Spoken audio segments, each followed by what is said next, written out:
Bonjour à tous, ici Carl Jean de la chaîne Carl Climbing. Aujourd'hui on va parler du bilan de mon premier mois de force que j'ai effectué finalement suite à mes premiers tests que j'ai effectués maintenant il y a bien presque 2 mois je dirais. Je t'ai parlé de la planification la semaine dernière. Aujourd'hui on va parler plus concrètement comment j'ai fait pour planifier mon premier mois d'entraînement, notamment celui de force. Donc je vais tester aujourd'hui un petit format un peu particulier, je tourne dehors, il fait beau, j'en profite. Alors pour commencer, pourquoi est-ce que j'ai effectué ce premier mois de force? Eh bien tout d'abord parce que les tests ont mis en lumière deux choses. De un, il y avait un manque de force certain par rapport à mon niveau de force habituel, c'est-à-dire que j'étais beaucoup moins fort que ce que j'ai pu être avant, mais également par un manque d'endurance qui a été cruel. Et comme je l'ai expliqué dans ma vidéo précédente, l'endurance, c'est toujours un pourcentage, si tu veux, de ta force. Et donc, tu as tout intérêt à augmenter ta force pour être plus endurant au lieu d'augmenter ton endurance. Et donc, tu peux augmenter le pourcentage d'endurance que tu vas avoir au niveau de ta force, par exemple 30% d'endurance ou 40% par rapport à ta force max, mais tu peux aussi augmenter ta force max. Moi, puisque ma force max, elle était inférieure à ce qu'elle est habituellement, je me suis dit que c'était intelligent, si tu veux, de faire ce premier mois de rappel pour pouvoir la récupérer rapidement et donc d'augmenter virtuellement également, pas virtuellement, mais augmenter également mon endurance grâce à ce levier. Ensuite, il faut savoir qu'en termes de contexte, il s'agissait du premier mois sur 3 mois d'entraînement. Donc avec le premier mois qui est un mois de force, c'est celui dont on va parler aujourd'hui.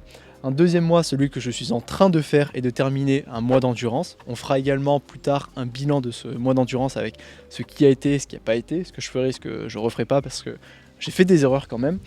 Un deuxième et un troisième et dernier mois qui est un mois d'endurance.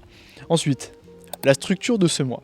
En fait, moi, quand je m'entraîne, je fonctionne par thématique au niveau de mes séances avec la thématique de la force, forcément, celle que je vais développer, une thématique d'endurance, de conti, des séances que j'appelle de tryhard où tu vas te mettre dans un projet, une voie, et enfin du renforcement si possible et du cardio. Le renforcement, il s'explique tout simplement parce que ça vient compléter ta grimpe, c'est important de savoir gainer. Moi, à titre personnel, j'en ai pas fait tant que ça, puisque je te rappelle que je m'étais fait quand même un arrachement osseux au niveau du bassin, donc c'était un peu difficile, je pouvais juste pas le faire. Je pouvais pas lever ma jambe pour faire du gainage, alors faire du gainage tout court, c'était même pas envisageable. Et ensuite, du cardio. Le cardio, je l'ai fait de 1 pour préparer le GR20 que je vais faire d'ici quelques mois, donc à peine 2, en août.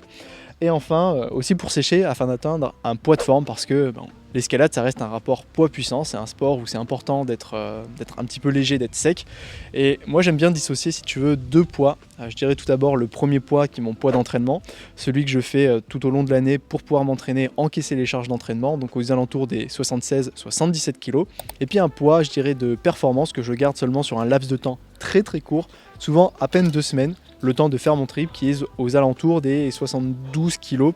C'est le poids souvent quand je reviens de vacances après un trip. Au niveau du premier mois, donc je me suis concentré sur ce mois de force. C'était un mois très important pour moi, je te disais, pour réaugmenter, réatteindre mon niveau de force, donc pour faire le bloc de départ de ma voie. On en parlera juste après.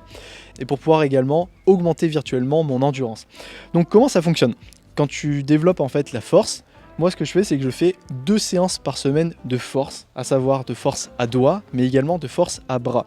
Ces 2 séances-là sont des séances de qualité et ça va être les séances principales, les séances prioritaires que je vais effectuer chacune de mes semaines. C'est-à-dire que il faut que je les effectue en étant le plus frais possible, c'est-à-dire que je vais prendre un jour de repos minimum avant de faire ça. Et en complément, toujours dans cette semaine, on développe donc toujours la force en priorité, mais c'est pas pour autant qu'on abandonne les autres filières. C'est pour ça que je t'avais présenté soit sur Instagram, soit sur YouTube, je me souviens plus exactement, les 3 types de préparation physique pour t'entraîner, 3 types de planification.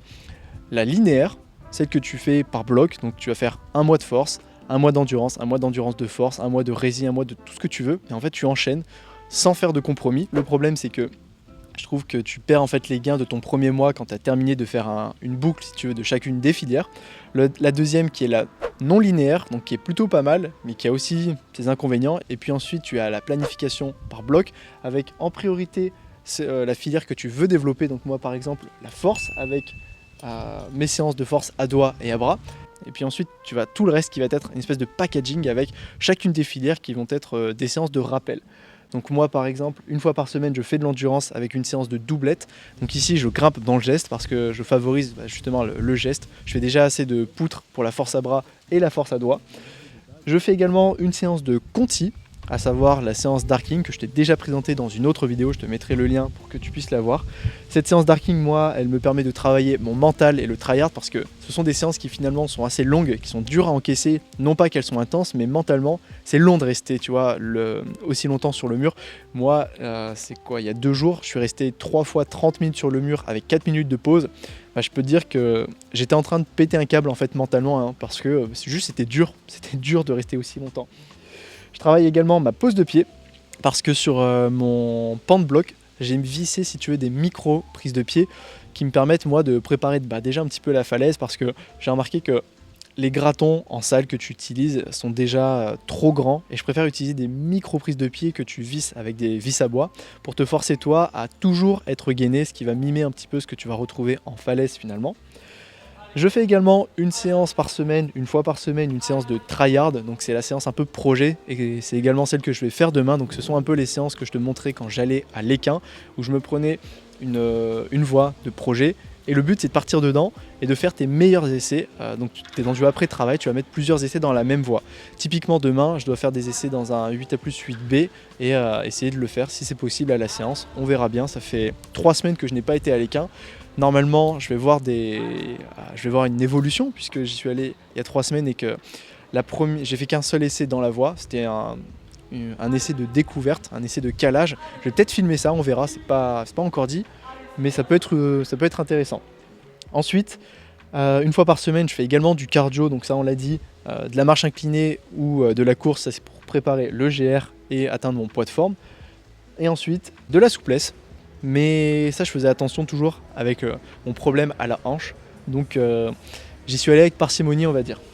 Maintenant que j'ai terminé de te poser le contexte, donc on a dit 2 séances de qualité, force à bras, force à doigts, qui sont les séances prioritaires, et des séances complémentaires que tu vas venir agencer autour.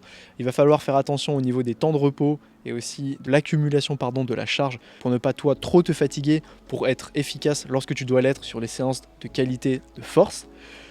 Et maintenant, on va parler finalement des stratégies de planification. Alors, j'en parlais justement, quand tu planifies des séances de force sur un cycle justement de force, il faut faire attention aux séances de qualité. C'est-à-dire qu'il y a pour moi une espèce de hiérarchie entre les différentes filières, ce que tu veux travailler, avec peut-être je vais te le faire à l'écran, une pyramide. La pyramide, je dirais, des qualités, la pyramide d'importance des filières, avec en premier, forcément ce qui chapeaute le tout, la séance de force, et peut-être même de puissance. La force et la puissance que tu peux mettre en même temps, mais j'ai tendance à mettre quand même la force avant. Ensuite, une fois que tu as fait la force, donc tu as la puissance, ce que tu peux rajouter en dessous, c'est l'endurance. Ça veut dire que si tu fais de l'endurance, tu peux le faire après de la force. Et si tu dois faire entre de la force et de l'endurance, tu dois d'abord faire ta force, ensuite faire l'endurance. Ensuite, en dessous de cette pyramide, tu as, je dirais, la conti, ensuite le renforcement, la souplesse et le cardio pour terminer. Maintenant, je vais rentrer un peu plus en détail pour chacune de ces filières. Donc, les principes à respecter quand tu veux travailler de la force, c'est un travail de qualité, c'est pas de la quantité. Sur une séance de 3 quarts d'heure, tu vas peut-être passer finalement 1 minute à 2 minutes à faire des efforts très intenses. C'est un petit peu comme une séance de sprint où tu vas courir 10 secondes avec des repos de 3 à 5 minutes. Tu vas faire 10 sprints, 10 x 10, 100, donc ça va te faire 1 minute 40 d'efforts pour une séance qui aura peut-être duré même 1 heure si tu comptes ton échauffement. Et bien pour la force à doigts, c'est pareil, si tu comptes l'échauffement, les repos, c'est une séance où tu as l'impression de ne pas faire grand chose, mais c'est normal, on est sur de la qualité et pas de la quantité. Moi si tu veux, je te donne un petit tips, puisque les temps de repos sont assez longs, ce que j'aime bien faire c'est caser ma séance de souplesse en même temps sur les temps de repos de tes séances de force à doigts et de force à bras. En temps de repos, justement, j'aime bien aussi prendre minimum un jour de repos complet avant de faire ces séances ou à minima un jour de récupération active, par exemple en faisant de la conti. Idéalement, entre 2 séances, tu vas prendre 72 heures de récupération. Ça, c'est, je dirais, un principe de base. Sinon, au niveau nerveux, tu n'auras pas le temps de récupérer et ça va être difficile pour toi de pouvoir progresser de séance en séance. Et tu seras d'accord avec moi, c'est quand même ce qu'on cherche à la base. Ensuite, pour la puissance, c'est un peu le même principe que la force, c'est pour ça que je les mettais en même temps en haut sur le même chapeau. La puissance, c'est une séance de qualité, donc comme la force, tu auras besoin de 72 heures de récupération, un jour à l'idéal de récup total avant de faire cette séance, et c'est une séance que tu peux faire en même temps que la force, donc tu peux combiner une séance de force et de puissance. Moi par exemple, je sais que je l'ai déjà fait. Après avoir fait ma force à doigts, je vais tout de suite faire du panguliche, ou bien tu peux même combiner force à doigts et panguliche en même temps, et là c'est ce qu'on appelle un complex training. Donc c'est une méthode très avancée et aussi très accidentogène, je dirais, mais les progrès sont énormes. Je l'avais déjà fait il y a peut-être maintenant 3-4 ans, j'ai même fait une vidéo, une série là-dessus, et je me souviens avoir été un petit peu impressionné par ce que je faisais, je dirais, en termes de force à doigts, mais puisque la force à doigts n'est plus un de mes facteurs limitants, maintenant j'évite et je me limite simplement à faire du recrutement nerveux et une séance de force à doigts ou bien de puissance sur du panguliche classique. Pour l'endurance, là, c'est un petit peu différent. C'est une séance finalement que tu peux faire en étant un petit peu fatigué. Tu n'es pas obligé d'être à 100% de tes capacités. À l'idéal, tu vas prendre peut-être, je dirais, 48 heures entre tes deux séances. Ça, c'est pas mal, mais tu n'es pas obligé, je dirais, d'être totalement en forme pour le faire. Après, tout dépend évidemment de la qualité de tes séances et de l'intensité de tes séances de rési. Mais si tu fais juste des séances de doublette, de triplette, ou si tu fais un peu de rési sur poutre, ou même sur pan, où tu enchaînes 30-40 mouvements, tu peux le faire en étant fatigué. Ça, c'est encore possible. Tu peux très bien faire une séance de bloc la veille et ensuite aller en voie faire cette séance. Pour la conti, là, c'est un peu la séance la moins intense de toutes. C'est une séance que tu peux faire en mode récupération active. Tu peux la faire également en étant fatigué. Moi, typiquement, c'est un peu la dernière que je fais après avoir fait de la force et de l'endurance. Je fais cette séance de volume de conti. Donc, c'est un peu ma séance d'arking qui me permet normalement de récupérer, mais c'est pas souvent le cas. Typiquement, ma séance d'arking de 3 fois 30 minutes était beaucoup trop longue, je dirais, trop intense. Enfin, en tout cas, elle m'a mis un coup au moral. Hier, tu vois, je devais faire une séance de triplette et un rappel de force à doigts. J'ai pas fait mon rappel de force à doigts, je préfère attendre demain. Ensuite, tu as le renforcement. Le renforcement musculaire, donc tout ce qui est gainage, anneau, pompe, équilibre, les planches. Ça, je dirais, c'est toujours à faire en complément de ton escalade. Il ne faut pas que tu te trompes sur le pourquoi de ton entraînement. Tu t'entraînes pour grimper, être meilleur dans ta grimpe, pas pour être le meilleur gymnaste. Donc il faut que ça vienne soutenir ta grimpe, mais il ne faut pas que ça vienne remplacer ta grimpe. Donc j'aime bien le faire plutôt moi après une séance soit de grimpe, soit de poutre, mais jamais avant. Si tu dois faire le même jour du renforcement et de l'escalade, tu fais d'abord ta séance d'escalade et après tu vas faire ton renforcement. Parce que si tu le fais dans l'ordre inverse, on se trompe dans nos objectifs, on n'est pas dans du spécifique et surtout tu vas être fatigué pour faire ta séance de grimpe. Ensuite, la souplesse, ça, tu peux le faire facilement tous les jours, c'est pas un problème. Évite par contre de faire des étirements passifs avant chacune de tes séances, surtout lorsque tu fais une séance de grimpe, parce que là, comme tu as étiré ton muscle et que tu vas chercher à le contracter, surtout si tu fais du bloc, tu cours à la blessure. Et par rapport au cardio, ça je dirais, il faut faire attention et pas sous-estimer la fatigue qui peut être engendrée lorsque tu fais du cardio. En tout cas, veille plutôt à faire du cardio de faible intensité. Là, moi, par exemple, là je suis dehors, j'ai pris une douche, j'ai fait 1h10 de cardio, je fais 12 km. C'était peut-être un peu trop, mais j'avais envie de le faire parce que depuis peu, je commence à récupérer au niveau de ma hanche et ça me fait plaisir. On vient de terminer de parler de chacun des principes pour chacune des filières, ce qui était pas mal, de la stratégie de la planification. Et maintenant, je vais passer au bilan et aux résultats de ce premier mois de force à doigts. Et juste après ça, je vais te montrer 2 exemples de planification. Un par défaut, je dirais que tu peux utiliser, c'est une structure type qui fonctionne. C'est pas la meilleure, mais en tout cas, tu vas pas te tromper si tu fais ça. Et puis, je te partagerai aussi celle que j'ai suivie, donc la mienne, que tu pourras reproduire si ça t'intéresse. Donc, au niveau des bilans et des résultats, le protocole que j'ai utilisé était le suivant. Je me suis entraîné, donc c'est ce que je disais, 2 fois par semaine à faire de la poutre, donc une séance de force à doigts et de force à bras, puisque finalement c'était mes séances prioritaires, c'est ce que j'ai cherché à développer pendant 1 mois. Comment ça s'est passé? Je faisais des suspensions à un bras sur 14 mm en half crimp, donc en semi-arqué. J'ai effectué durant ce mois-ci des charges progressives, donc avec un volume qui est augmenté de semaine en semaine, à savoir que la première semaine je faisais 6 répétitions, la 3e semaine 8 répétitions, donc le volume était maximal, et la 4e semaine j'ai divisé par 2 le volume que je faisais, donc je ne faisais plus que 4 séries. Une répétition, donc une série, est égale à 10 secondes et on cherche entre chaque répétition, à chaque série, à chaque suspension, à avoir 2 à 3 secondes de marge avant d'arriver à l'échec.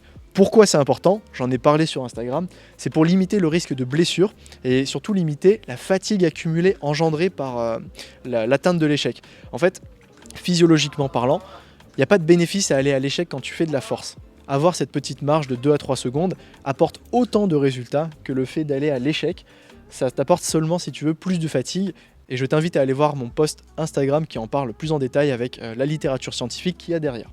Au niveau du repos, on prend 3 minutes de repos, donc entre chaque suspension, 3 minutes au minimum, et c'est pas un maximum, c'est vraiment le minimum. En réalité, je prenais souvent 5 minutes de repos, et moi j'aime bien dire plutôt, le repos que tu dois prendre, c'est le repos qui est nécessaire en termes de sensations pour que toi tu te sentes capable de fournir un effort intense, donc de qualité à 100%. C'est pour ça que c'est beaucoup plus que 3 minutes.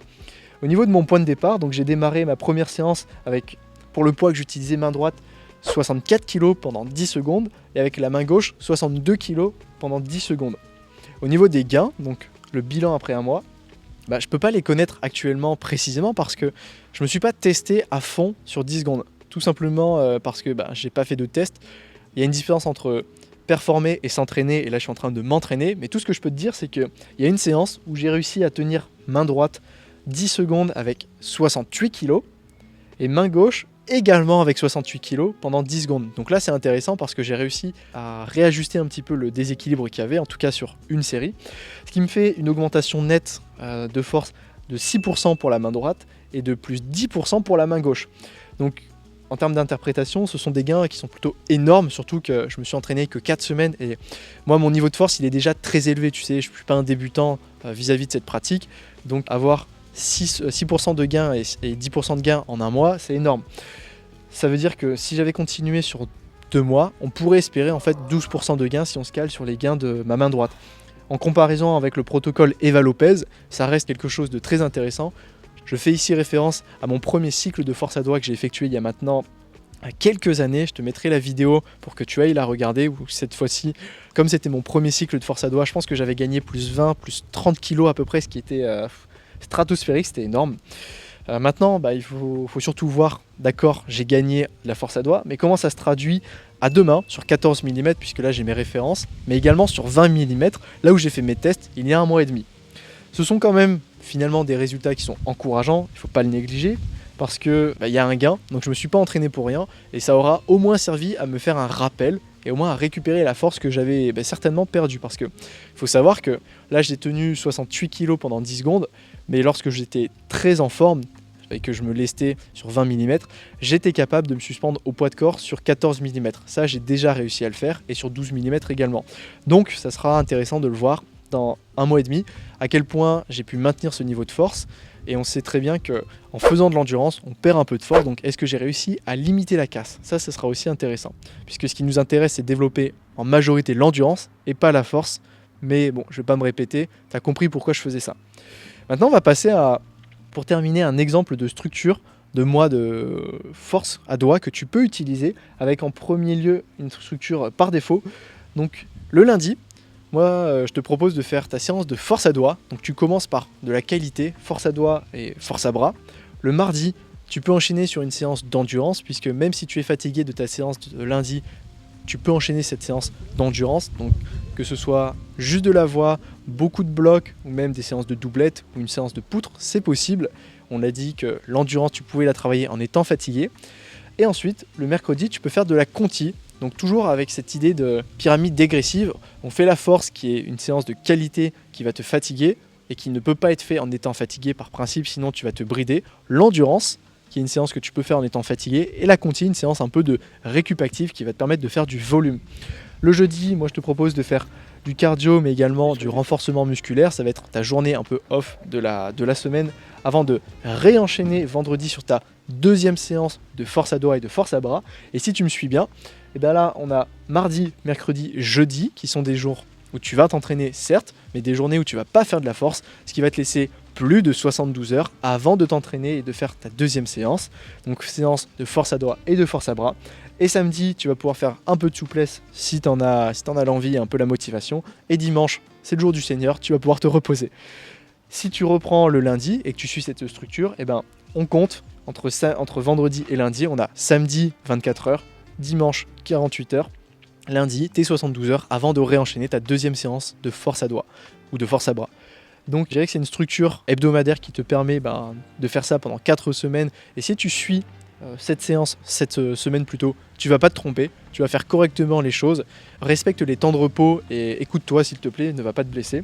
Les avantages de cette structure, c'est ce que je te disais, elle respecte les temps de repos physiologiques de ton corps, donc ce dont tu as besoin. Il y a une optimisation de la répartition de la charge de travail, tu vas pas en faire trop chaque jour, puisqu'on a un entraînement qui est ciblé, donc ça va te permettre de grimper à peine 1 heure par jour, donc tu vas pas faire trop normalement. Et ensuite, tu vas minimiser les risques de blessures puisque tu vas respecter ces fameux temps de repos entre tes séances de force. Pour rappel aussi, si jamais c'est un sujet qui t'intéresse et que tu aimerais aller plus loin, je propose des services de coaching. N'hésite pas à me contacter directement à mon adresse mail professionnelle, donc carljeanpro@gmail.com ou bien sur mon compte Instagram Betagrimpe. Je propose des services de coaching et je peux t'accompagner. Maintenant, à titre personnel, voilà la structure que moi j'ai suivie. Le lundi, j'effectue ma séance de force à doigts, ma séance de force à bras, une séance donc ça qui était pour la matinée.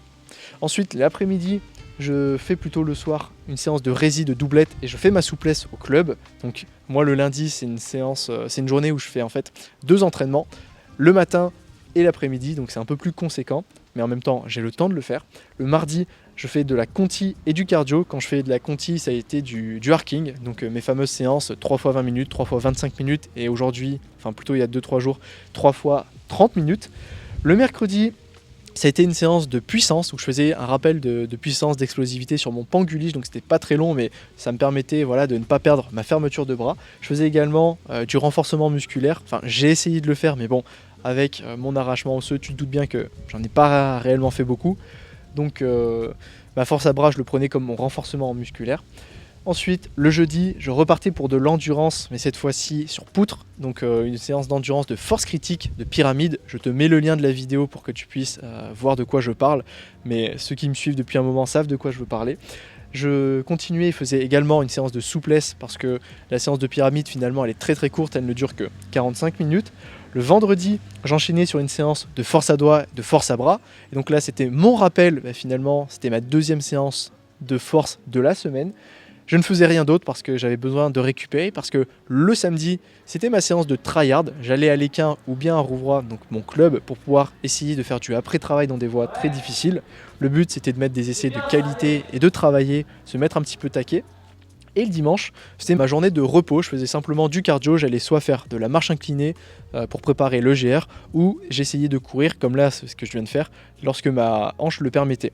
Bien sûr, je faisais toujours ma séance de souplesse en complément, et tu avais là le programme que j'ai suivi finalement sur toute ma semaine, avec forcément des journées où j'ai pu réussir à tout faire, d'autres où c'était un peu plus compliqué, mais globalement c'est ce que j'ai respecté, avec des séries qui augmentaient progressivement en termes de volume, mais pas forcément en intensité, à part pour les séances de force à doigts et de force à bras. Écoute, je pense qu'on vient de faire le tour de tout ce que j'avais à te dire, c'est tout pour cette vidéo. On vient de s'attaquer à un sacré morceau là, de moi de force à doigts plutôt. Et comme la dernière fois, si jamais ça t'intéresse, le PDF que je suis en train de te décrire là sur mon ordinateur, je vais te le mettre en libre accès, tu vas pouvoir le télécharger, le lien sera dans la description de la vidéo. Là actuellement, où est-ce que j'en suis? Je suis en train d'effectuer mon 2e mois d'entraînement, donc qui est un mois d'endurance, donc autant dire que là, je bouffe de la rési, mais t'as pas idée, entre des doublettes, des triplettes, les séances de tryhard, les séances sur poutre, les séances d'arking, c'est assez conséquent. Mais les résultats sont là, je me vois déjà progresser, ça c'est super, j'en dis pas plus. Je referai un débrief évidemment sur ce 2e mois d'entraînement pour voir où est-ce que j'en suis, avec quelques valeurs pour te montrer ce que j'ai déjà réussi à faire ou pas. Très prochainement également, j'ai envie de te faire une vidéo pour t'expliquer, te parler surtout de mon projet de cet été, mon projet de falaise qui est de grimper un 8B+, que j'ai déjà essayé, donc slow food. J'aimerais bien en fait te montrer les prises parce que j'ai déjà filmé, si tu veux, un petit peu cette voie.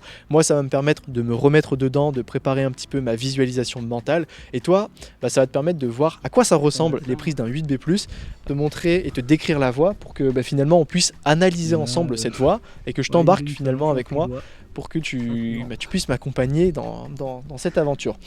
Écoute, c'est tout pour aujourd'hui, porte-toi bien, entraîne-toi bien et moi je te dis à la prochaine. Allez, salut, ciao.